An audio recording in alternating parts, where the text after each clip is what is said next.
دعوت وہی دیں گے جو دیتے رہتے ہیں میرے دوست، باقی ہر بندہ اپنا نصیب لے جائے۔ ماشاءاللہ۔ ارشاد رب العزت ہو رہا ہے، اللہ قرآن مجید میں کہہ رہا ہے اپنے حبیب سے، یاد کرو اس وقت کو جب ہم نے اس کعبے کو مصابہ قرار دیا اور امن کی جگہ قرار دیا۔ واہ واہ، پتہ نہیں کسی تک بات پہنچے یا نہیں پہنچے میرے دوستوں، میں تو بڑے آسان ترین ترجمے کرنے کا عادی ہوں میرے دوستوں۔ اللہ ارشاد فرما رہا ہے اپنے حبیب سے کہ یاد کرو اس وقت کو۔ پہلا جملہ شان رسالت کا اتنا خوبصورت ہے، خدا کی قسم۔ اللہ اپنے حبیب سے کہہ رہا ہے دیکھو یاد کرو نا اس وقت کو۔ یہ ایسے لگتا ہے دو پیارے دوست آپس میں بیٹھے ہوئے ہیں اور ایک دوسرے کو کوئی خوبصورت لمحات یاد کرا رہے ہیں، اور یاد کراتے ہوئے کیا کہہ رہے ہیں، یار تمہیں وہ وقت یاد ہے؟ یار ایسے ہی کرتے ہیں نا جب آپ ایک دوسرے سے ملتے ہیں تو کہتے ہیں نا یار تمہیں وہ وقت یاد ہے جب تو اور میں اکٹھے وہاں بیٹھے ہوئے تھے، ہم نے یہ باتیں کی تھی، یہ واقعہ ہوا تھا۔ مثال کے طور پر آج کا جشن ہی لے لیتے ہیں، جتنے بندے جشن میں آئے بیٹھے ہیں وہ کہہ سکتے ہیں یار حسنین جندب نے یہ قصیدہ پڑھا تھا، کل بیٹھے ہوں گے بات یہی کر رہے ہوں گے نا، یار حسنین نے پہلا قصیدہ مولا عباس کا یہ بہت اچھا پڑھا تھا، اس میں عباس کے چہرے کا ذکر کیا تھا، اس میں نبیوں کا بھی ذکر کیا تھا، اس میں ولیوں کا بھی ذکر کیا تھا، اس میں آل محمد کے گھر کا بھی ذکر کیا تھا، اس میں علی کے چہرے کا بھی ذکر کیا تھا، پھر عباس کے چہرے کا۔ بھائی بندے لطف لیتے لیتے کہیں گے ہاں یار ٹھیک کہہ رہے ہو، میں نے بھی یہ بات محسوس کی تھی کیونکہ میں بھی موقع پر موجود تھا، میں بھی تو سن رہا تھا۔ علی کی عزت کی قسم، یاد تو قرآن مجید پر انگلی اٹھا کے کافر ہونا پڑے گا، ورنہ تمہیں ماننا پڑے گا جب ابراہیم کعبہ بنا رہا تھا تیرا نبی کھڑے ہو کے دیکھ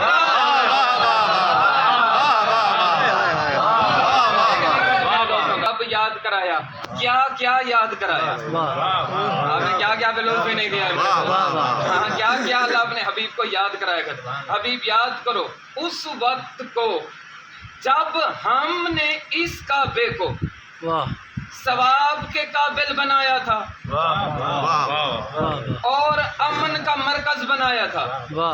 یہ جو لفظ مصابہ ہے نا، اس کے ترجمے بہت سارے ہیں، بہت سارے لوگوں کے اکٹھا ہونے کو مصابہ کہتے ہیں۔ کعبے میں سارے اکٹھے ہوتے ہیں، اس لیے بھی اللہ نے کہا ہم نے اسے مصابہ بنایا۔ اچھا تیز بارش کے ہونے کو بھی مصابہ کہتے ہیں۔ بارش رحمت ہے اور رحمت جب بھی آتی ہے اکٹھی آتی ہے۔ پھر یہ علماء نے لکھے ہیں ترجمے مصابہ، وہ کہتے ہیں کہ جزا کا ملنا ثواب کہلاتا ہے۔ یہ سارے ترجمے ہیں ثواب۔ اللہ کہہ رہا ہے حبیب یاد کرو اس وقت کو جب ہم نے کعبے کو ثواب کے قابل بنایا تھا، صرف ثواب کے قابل بنایا تھا، امن کا مرکز بھی بنایا تھا۔ آپ دیکھ لیجئے خدا کی قسم، آپ نے قرآن کو پڑھا ہوگا، ہم اپنے اندر یہ کتابیں رکھی ہوئی ہیں، اس کو بھی کتاب کہتے ہیں، اللہ نے قرآن کو بھی کتاب کہا ہے، ذالک الکتاب لا ریب فیہ۔ اللہ نے قیامت کو یوم کہا ہے، یوم ندعو کل اناس بامامہم۔ اللہ نے قرآن مجید کے اندر رسول خدا کو بشر کہا، قل انما انا بشر مثلکم یوحی الی انما الہکم الہ واحد۔ اللہ نے مولا علی کو قرآن مجید کے اندر انسان کہا ہے۔ سورہ رحمان کو پڑھیے گا، الرحمن علم القرآن خالق الانسان علمہ البیان۔ اللہ نے خانہ کعبہ کو بیت کہا ہے، ایک آیت میں نہیں کئی آیتوں میں کہا ہے، وَإِذْ جَعَلْنَا الْبَيْتَ مَثَابَةً لِلنَّاسِ وَأَمْنًا إِنَّا أَوَّلَ بَيْتٍ وُضِعَ لِلنَّاسِ۔ کئی مقامات پر اللہ نے اپنے گھر کو بیت کہا، لیکن میرے دوستو ہم اپنے گھروں کو بھی بیت کہتے ہیں۔ اللہ نے کعبے کو بھی بیت کہہ دیا ہے۔ میں تو ابتدا کر رہا ہوں، پتہ نہیں کسی تک پہنچے گی بات یا نہیں پہنچے گی۔ میں وہ بات کرتا ہوں نا میرے دوستو، یہ ایسی مجلس نہیں ہوتی ہے جو یہاں ختم ہو جائے، آگ بیٹھک میں بیٹھے ہوں، ڈیرے پہ بیٹھے ہوں، کسی سے بات کر رہے ہوں، مطمئن ہو کہ اس غریق تکثیر کا جملہ آپ سامنے کے بندے سے بیان کر سکتے ہیں۔ میں وہ ناپی تولی بات کے علاوہ کیا ہی نہیں کرتا ہوں، علی کی عزت کی قسم۔ ہم عام گھروں کو بھی بیت کہتے ہیں، اللہ نے اپنے گھر کو بھی بیت کہہ دیا۔ ہم ایک دوسرے کو بھی انسان کہہ دیتے ہیں، اللہ نے مولا علی کو بھی انسان کہہ دیا۔ لوگ ایک دوسرے کو بشر کہہ دیتے ہیں، اللہ نے اپنے نبی کو بھی بشر کہہ دیا۔ ہم عام دنوں کو بھی یوم کہہ دیتے ہیں، اللہ نے قیامت کو بھی یوم کہہ دیا ہے۔ ہم ایک دوسرے کو دیتے ہوئے کتابوں کو، عام کتابوں کو، ان کو بھی کتاب کہتے ہیں، اللہ نے قرآن مجید کو بھی کتاب کہہ دیا، لیکن عقل والے بندے، انصاف رکھنے والے بندے، عدل کرنے والے بندے یہ بات اچھی طرح سے جانتے ہیں کہ کائنات کی کوئی کتاب بھی کتاب اللہ کے جیسی نہیں ہو سکتی ہے، کائنات کا کوئی بشر خیر البشر کے جیسا نہیں ہو سکتا، کائنات کا کوئی انسان مولا علی کے جیسا نہیں ہو سکتا ہے، کائنات کا کوئی دن قیامت کے دن جیسا نہیں ہو سکتا، تو میرے دوستو کائنات کا کوئی گھر اللہ کے گھر جیسا کیسے ہو سکتا ہے؟ ہائے ہائے ہائے بھائی صاحب آپ اجازت دیں، میں جملہ تو آپ کہنے لگا ہوں، تمہیں اتنی تو سمجھ آ گئی نا، جب کائنات کا کوئی گھر بیت اللہ جیسا نہیں ہو سکتا، عقل والی بات ہے، جب تم بیت جیسے نہیں ہو سکتے، اہل بیت جیسے کیسے ہو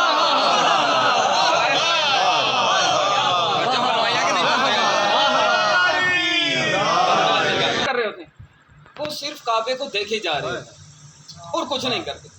آپ جا کے ان سے پوچھئے نا، یار تم کیا کر رہے ہو؟ وہ کہتے ہیں یار تمہیں نہیں پتہ ہے، 3 چیزوں کی طرف پیغمبر نے کہا نظر کرنا بھی عبادت۔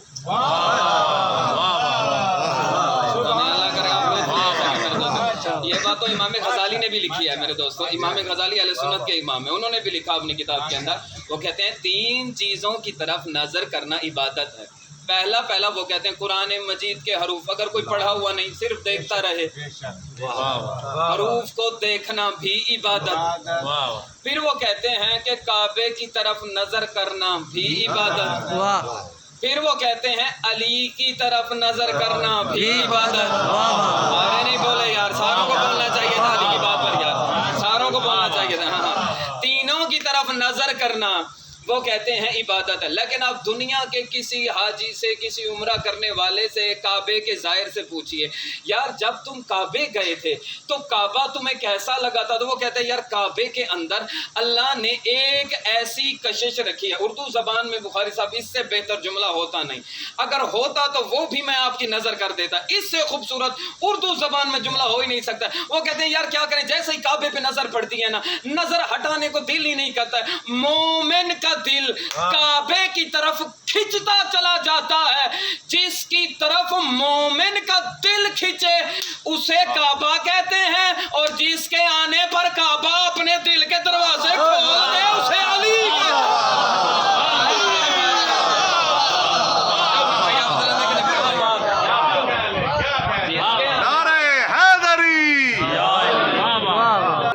واپس پلٹتا ہے، حج کر کے واپس پلٹتا ہے۔ میرے چوتھے امام فرماتے ہیں اللہ اس کے سارے پچھلے گناہ معاف کر دیتا ہے۔ اللہ دین میں تمہارے بخشے ویسے گناہ یار، پریشانی نکال دو، سب کے گناہ جتنے بھی ہوں گے نا حاجی۔ پھر میرے امام نے آگے ارشاد فرمایا اگر کوئی حاجی واپس آنے کے بعد یہ کہہ دے کہ میرا کوئی گناہ رہ نہ گیا ہو، تو امام فرماتے ہیں یہ اس کا پہلا گناہ، ایمان پر شک نہیں کیا، ہمارے فرمان پر شک کیا ہے۔ جب ہم نے ضمانت دے دی تھی کہ تمہارے سارے گناہ معاف، تو پھر معاف۔ اگر یہ حدیث یاد رکھ سکو تو میں رسول خدا کی ایک حدیث نہ پڑھ دوں۔ حدیث نہیں ہے، قیامت ہے، خدا کی قسم ہو۔ حدیث وہ ہے کہ جسے پڑھ کر علماء نے بڑی بڑی کتابیں لکھ ڈالی ہیں۔ ہمارے ایک بہت بڑے عالم دین بخاری صاحب جس کا نام ہے احمد ابن مستنبط، وہ کہتے ہیں کہ میں امالی شیخ امالی اسے کہتے ہیں جو املا کی گئی، یا انہوں نے شاگردوں سے لکھوائی تھی یا خود املا کر کے لکھی، اس لیے اس کتاب کا نام ہے امالی شیخ صدوق۔ اس کے اندر وہ کہتے ہیں کہ میں شیخ صدوق کی کتاب کو پڑھ رہا تھا، پڑھتے پڑھتے میرے سامنے رسول خدا کی ایک حدیث آ گئی۔ رسول نے فرمایا اے علی، اللہ نے جو تجھے فضائل عطا کیے ہیں، زمین و آسمان کی مخلوق مل جائے نا تو پھر بھی ان کو شمار کر نہیں سکتی ہے۔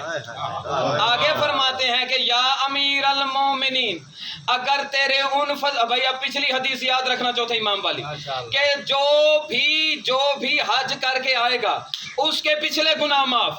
اور ادھر میرے امام کے لیے رسول فرما رہے ہیں کہ اے علی، اللہ نے جو تجھے فضائل عطا کیے ہیں سوائے تیرے کوئی شمار کر ہی نہیں سکتا۔ پھر فرماتے ہیں ان فضائل میں سے، پیر کاظم شاہ جی رسول کہہ رہے ہیں ایک فضیلت کو اگر کوئی بندہ سچے دل سے یاد کر کے مومنین میں بیان کرے، رسول کہتے ہیں میں ضامن ہوں اس کے اگلے بھی گناہ معاف، پچھلے بھی گناہ معاف۔ ہائے ہائے ہائے ہائے ہائے ہائے ہائے، حج کر کے آؤ تو صرف پچھلے گناہ معاف۔ علی کی ایک فضیلت بیان کرو، اگلے بھی معاف، پچھلے بھی معاف۔ آپ پریشان نہ ہو، جس کا ایمان نہیں اس کے معاف بھی نہیں ہوتے ہیں۔ فرماتے ہیں کہ اگر کوئی بندہ علی کے فضائل، اچھا آگے بھی ایک جملہ ہے، میں تو سمجھتا ہوں کہ سارے اہل ظرف ہی بیٹھے، کہ جملہ ہے ساتھ لے جانے والا، کیونکہ میرا نہیں ہے، رسول خدا کی حدیث ہے، لفظ ثقلین آیا ہوا ہے، بس میں اپنی زبان میں ترجمہ کر دیتا ہوں۔ اگر وہ قیامت والے دن جن و انس کے گناہوں کا بوجھ لے کر، بار لے کر میری عدالت میں آئے اور ساتھ میں ایک فضیلت علی کی لے آئے، اللہ کہتا ہے سارے گناہ معاف کر دوں گا، کیونکہ علی جو لے کر آیا ہے۔ ہائے ہائے ہائے ہائے۔ پھر فرماتے ہیں رسول خدا، جو بندہ اس حدیث کو لکھے گا جب تک اس کی سیاہی میں سے ایک قطرہ بھی باقی رہے، ایک نقطہ باقی رہے گا، اللہ اس کے لیے ایسے فرشتے مقرر کرے گا جو اس کے لیے استغفار کرتے رہیں گے۔ پتہ نہیں نتیجے پہ کیا ہوگا میرے دوستوں، میں نہیں جانتا، پیغمبر نے حدیث کا ایک نتیجہ بھی نکالا۔ پھر فرماتے ہیں جو آنکھوں سے پڑھے گا اس کی آنکھوں کے گناہ معاف، جو کانوں سے سنے گا اس کے کانوں کے بھی گناہ معاف۔ پھر فرمایا النظر الی علی عبادہ، جو بھی علی کی طرف دیکھے گا دیکھنا بھی عبادت۔ پھر کہا کہ ذکر علی عبادہ، علی کا ذکر بھی عبادت۔ پیغمبر نے یہاں حدیث کو روکا نہیں، آگے جا کے حدیث کو بھی مکمل کر دیا۔ کہاں کیا مکمل؟ کیا علی کی طرف دیکھنا بھی عبادت، علی کا ذکر بھی عبادت۔ لا یقبل الاعمال الا بولایت علی ابن ابی طالب، اللہ کسی عمل کرنے والے کا عمل اس وقت تک قبول کرے گا ہی نہیں جب تک اس میں علی کی ولایت نہیں ہوگی، علی کے دشمن پہ لعنت نہیں ہوگی۔ ہائے ہائے ہائے، پتہ نہیں بات ہوتی ہے یا نہیں ہوتی ہے۔ حاضر کے خطیب میں حالات حاضرہ نہ پڑھیں تو ہمیں لطف ہی نہیں آتا، ایسا لگتا ہے ہم پرانے زمانے کی خبریں سنا رہے ہیں۔ حدیث وہ پڑھے نا، بات وہ کی جائے نا جو دور کے ساتھ بھی میچ کرتے۔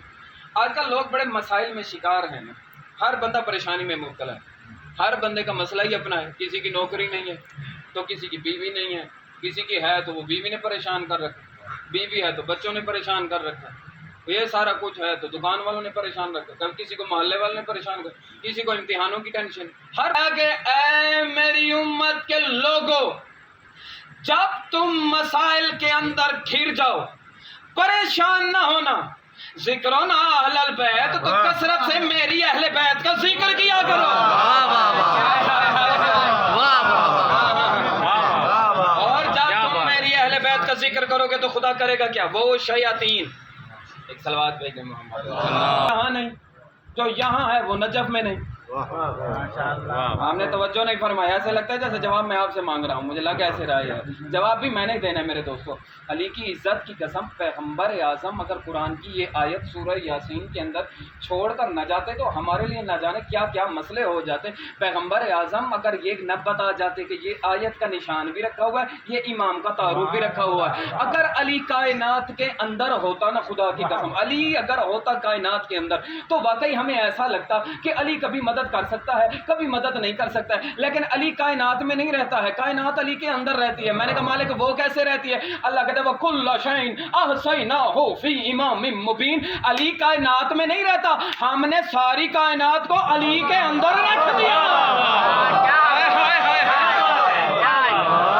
علی کائنات ہم نے علی کے اندر رکھی ہوئی ہے، پوری کی پوری کائنات کو۔ لیکن کیا ہوتا ہے، اچھا مرشد میرا بڑا پیارا دوست ہے، بھائی بھی ہے، کپڑے بیچ رہے ہیں، اپنے کام چلا رہے ہیں، سارا کچھ کر رہے ہیں، اس معاملے میں کوئی نہیں کہتے، لیکن ماحول ایسا بنا دیا گیا کہ جب بھی فضیلت اہل بیت کی بات ہو فوراً بندوں کے دل کے اندر وسوسے پڑنے شروع ہو جائیں، صاحب یہ تو غلب کر رہے ہیں، صاحب یہ تو غلب کر رہے ہیں۔ قرآن نے بتا دیا علی کے ساتھ غلب کوئی کر نہیں سکتا ہے، لیکن میرے دوستوں نے جو ماحول بنایا، یہ فضائل تو ابھی وہ تھے، اصل میں مسئلہ بگڑا یہاں سے تھا، کیونکہ اس ممبر سے جو فضائل پڑھے گئے وہ تھے دوسروں کی کتابوں سے۔ وہ کہتے ہیں اب ہمیں وہ فضائل بتاؤ جو بخاری میں لکھے ہوئے ہوں، جو مسلم میں لکھے ہوئے ہوں, جو ترمذی کے اندر لکھے ہوں, جو سنن ابن ماجہ کے اندر لکھے ہوں, جو سنن ابن داؤد کے اندر, جب ہم نے اپنی کتابوں سے پڑھے ہی نہیں فضائل. حالانکہ امیر المومنین جب دربار کے اندر داخل ہوئے, پہلے خلیفہ ممبر پر بیٹھے تھے, اس کو دیکھ کر علی نے جو فضائل پڑھے تھے تم تو وہ بھی برداشت نہیں کر سکے گے. علی نے جب ممبر کے قریب آئے تو آ کے کھڑے ہو گئے, باقی باتیں چھوڑ کے علی نے کہا یہ بتا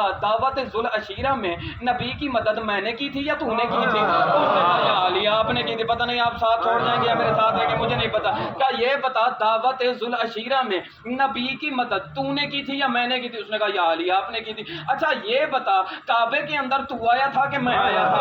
اس نے کہا یا علی آپ آئے تھے. پھر میرے مولا نے پوچھا اچھا یہ بتا چاروں کتب سماوی کی تلاوت کر کے نبی کو تو نے سنائی تھی کہ میں نے سنائی تھی؟ اس نے کہا یا علی آپ نے سنائی تھی. کہا یہ بتا نبی کی زبان چوس کر تو جوان ہوا تھا کہ میں جوان ہوا تھا؟ اس نے کہا یا علی آپ جوان ہوئے تھے. کہا یہ بتا ابو جہل کو تھپڑ تو نے مارا تھا کہ میں نے مارا تھا؟ کہا یا علی آپ نے مارا تھا. یہ بتا شب ہجرت نبی کے بستر پر تلواروں کے سائے میں تو سویا تھا کہ میں سویا تھا؟ کہا یا علی آپ سوئے تھے. کہا یہ بتا نبی نے اپنی امانتوں کا وارث تجھے بنایا تھا یا مجھے بنایا تھا؟ کہا یا علی آپ کو بنایا تھا. یہ بتا بدر کے اندر 2/3 مشرکین سے زیادہ قتل تو نے کیے تھے یا میں نے کیے تھے؟ کہا یا علی آپ نے کیے تھے. کہا یہ بتا خندق کے اندر کل ایمان کا لقب تجھے ملا تھا یا مجھے ملا تھا؟ کہا یا علی آپ کو ملا تھا. کہا یہ بتا خیبر میں مرد میدان تجھے کہا گیا تھا یا مجھے کہا گیا تھا؟ کہا یا علی آپ کو کہا گیا تھا. کہا یہ بتا تارا تیرے دروازے پہ اترا تھا یا میرے دروازے پہ اترا تھا؟ کہا یا علی یہ آپ کے دروازے پہ اترا تھا. کہا یہ بتا دے بطول سے شادی تیری ہوئی تھی یا میری ہوئی تھی؟ کہا یا علی آپ کی ہوئی تھی. کہا یہ بتا اللہ نے نکاح تیرا پڑا تھا یا میرا پڑا تھا؟ بتاتے اس نہج پر پہنچ گئے. میرے مولا نے کہا لے میں دریا کو کوزے کے اندر باندھ کر کے تجھ سے پوچھتا ہوں جب اللہ کا رسول یتیم ہوا تھا اسے تیرے باپ نے پالا تھا